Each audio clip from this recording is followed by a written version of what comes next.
Hi hello friends, అందరికీ నమస్తే.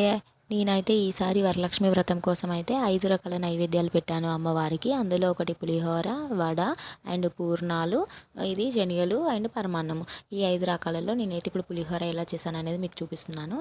So చింతపండు అయితే నేనైతే ఒక 1-2 అవర్స్ బాగా నానబెట్టేశాను. బాగా నానిన తర్వాత మెత్తగా గుజ్జు తీయడానికి అయితే ఈజీగా ఉంటుంది. సో అలా నానిన తర్వాత అయితే వాటర్ పోసుకొని, కొంచెం వాటర్ పోసేసి ఆ గుజ్జు అయితే మొత్తం సపరేట్ చేసేయాలి. ఇక్కడ ఏంటంటే ఎక్కువ వాటర్ పోస్తే మనము అది పులుసు మరగడానికి చాలా టైం పట్టిద్ది. సో తక్కువ వాటర్తో గుజ్జు తీసేసి పెట్టామనుకోండి, కొంచెం త్వరగా బాయిల్ అయ్యి త్వరగా దగ్గరికి వచ్చింది. సో నేను అలా చేసేసి మొత్తం గుజ్జు తీసేసి పొయ్యి మీద పెట్టేసి పచ్చిమిర్చి అండ్ ఎండుమిర్చి అయితే ఫస్ట్ అందులో వేసేసాను. అది మంచిగా బాయిల్ అయిన తర్వాత ఉప్పు కూడా ఇందులోనే వేసేసి మంచిగా మరగనివ్వాలి. ఇలా దగ్గరికి వచ్చేంత వరకు ఉంచాలి. ఇలా దగ్గరికి వస్తే బాగుంటుంది, అంటే పులిహోర వాటర్ లాగా కాకుండా ఇలా చిక్కగా ఉంటే బాగుంటుంది. సో ఇందులో కరివేపాకు కూడా ఇక్కడ వేసేసి మంచిగా కలిపేసాను. అది మరిగిన తర్వాత పక్కన పెట్టేసుకొని ఇంకొక గిన్నెలో ఆయిల్ పెట్టేసుకున్నాను తాలింపు కోసం. సో అందులో ఆవాలు, జీలకర్ర ఎక్కువ వేసేసుకొని మనం మామూలు కర్రీస్తో కంటే క్వాంటిటీ కొంచెం ఎక్కువ వేయాలి. వేసేసిన తర్వాత పచ్చిమిర్చి అయితే వేసాను. పచ్చిమిర్చి మంచిగా ఫ్రై అవ్వనివ్వాలి. తర్వాత అయితే ఎండుమిర్చి వేసేసాను.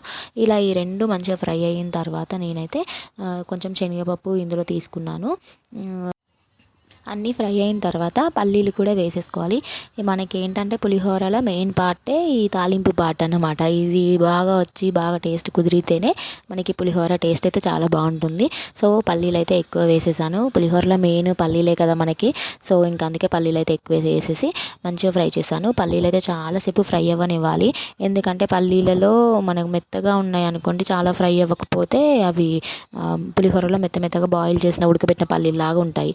ఇక్కడ మంచిగా ఫ్రై అవుతే అక్కడ క్రిస్పీగా ఉంటుంది. సో అందుకనే పల్లీలు మంచిగా ఫ్రై అయిన తర్వాత కరివేపాకు అయితే వేసేసాను. కరివేపాకు కూడా మంచిగా ఫ్రై అవ్వాలి. మంచిగా ఒక 2-3 మినిట్స్ అయితే ఆయిల్లో అన్నిటినీ మంచిగా ఫ్రై చేసుకోవాలి. అన్నీ ఫ్రై అయిపోయిన తర్వాత ఇక్కడ నేను ఒక 4 వెల్లుల్లిపాయలు కొంచెం కచ్చపిచ్చగా చేసేసి ఆ వెల్లుల్లిపాయలు వేసేసాను. వేసిన తర్వాత పసుపు వేసుకున్నాను. సో పసుపు నార్మల్ కంటే కొంచెం క్వాంటిటీ ఎక్కువ వేయాలి, ఎందుకంటే మనకి పులిహోర ఎల్లో కలర్లో కలర్ఫుల్గా బాగుంటుంది. సో నేను పసుపు అయితే ఇక్కడ ఎక్కువ వేసేసాను. వేసేసిన తర్వాత ఇవి మంచిగా కలిపేసుకొని ఈ తాలింపు ఇంకా మనం ముందుగా చేసి పెట్టుకున్న చింతపండు గుజ్జు ఉంది కదా, ఇంకా అందులో వేసేసుకోవాలి. సో ఆ గుజ్జు చూడండి ఇలా దగ్గరికి వచ్చేలాగా ఉంచుకొని తీసి పెట్టాను. ఇప్పుడు ఈ తాలింపు మనం అయితే ఈ గుజ్జులో కలిపేసి మంచిగా మిక్స్ చేయాలి. మొత్తం ఆయిల్ అంతా అన్నీ అయితే మొత్తం మిక్స్ అయ్యి ఒక కర్రీ లాగా మంచిగా మిక్స్ చేయాలి. అన్నీ కలిసిపోయేలాగా మంచిగా కలిపేసుకోవాలి. మనం ఏంటి ఇది నార్మల్గా ఇంట్లో చేసుకున్న ఐటమ్స్ కంటే ఈ దేవుడి నైవేద్యాలకి, పూజలకి, ఇలా ఇక్కడ ఫెస్టివల్స్ టైంలో ఇవి ఎంత హడావిడిగా చేసినా 1-2 మిస్ చేసిన ఇంగ్రీడియంట్స్ అసలు టేస్ట్ అయితే చాలా బాగుంటుంది, చాలా బాగా కుదిరిద్ది. నేను కూడా ఈ పిల్లలతో ఇవన్నీ ఐటమ్స్ చేయగలుగుతానా, అవుతాయా లేదా అనేసి అనుకున్నాను. ఇంకా ఏదో చేసేదాన్ని. మళ్ళీ మనం అమ్మవారికి పెట్టే నైవేద్యం కదా, ఇందులో టేస్ట్ చూడడానికి కూడా ఉండదు కదా, ఇంకా ఎలా ఉంటాయో ఏంటో అనేసి అయితే అన్నీ చేసేసాను. బట్ అన్నీ పర్ఫెక్ట్గా వచ్చాయి. నాకైతే వరలక్ష్మి వ్రతానికి అయితే అన్ని నైవేద్యాలు పర్ఫెక్ట్గా బాగా వచ్చాయి. ప్లస్ సక్సెస్ఫుల్గా కంప్లీట్ చేసుకోగలిగాను. చాలా టేస్ట్ అయితే చాలా బాగుంది పులిహోర కూడా. కాకపోతే ఏంటంటే నేను ఇక పిల్లలతో ఇటు పూజ పనులు ప్లస్ ఎక్కువ ఐటమ్స్ చేసుకోవడం, అటు పూజ చదువుకోవడం ఉంది కదా, ఇంకా నాకు వీడియో క్లారిటీగా తీయడం అంత పాసిబుల్ అవ్వలేదు. సో ఏదేదో అలా త్వరగా తీసేసాను.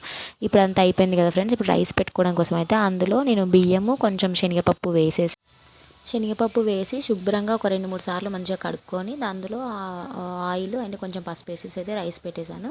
రైస్ చూడండి ఇలా పొడిగా మంచిగా అయింది. ఒక గ్లాసు రైస్కి 2 గ్లాసెస్ వాటర్ లాగా వేసి కుక్కర్లో పెట్టేశాను.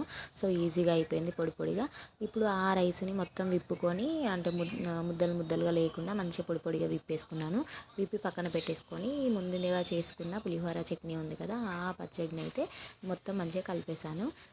ఒక ఏంటి అంటే ఇట్లా ఒక్కొక్క స్పూన్ వేసుకుంటూ నిదానంగా చూసుకుంటూ కలపాలి. కొంచెం ఎక్కువైనా పులుపు ఎక్కువ అయిపోద్ది కదా, సో మనం అది చూసుకుంటూ క్వాంటిటీ చూసుకుంటూ చేసుకుంటే బాగా వచ్చిద్ది. చూడండి ఇలా మంచిగా కలిపేసుకుంటాం.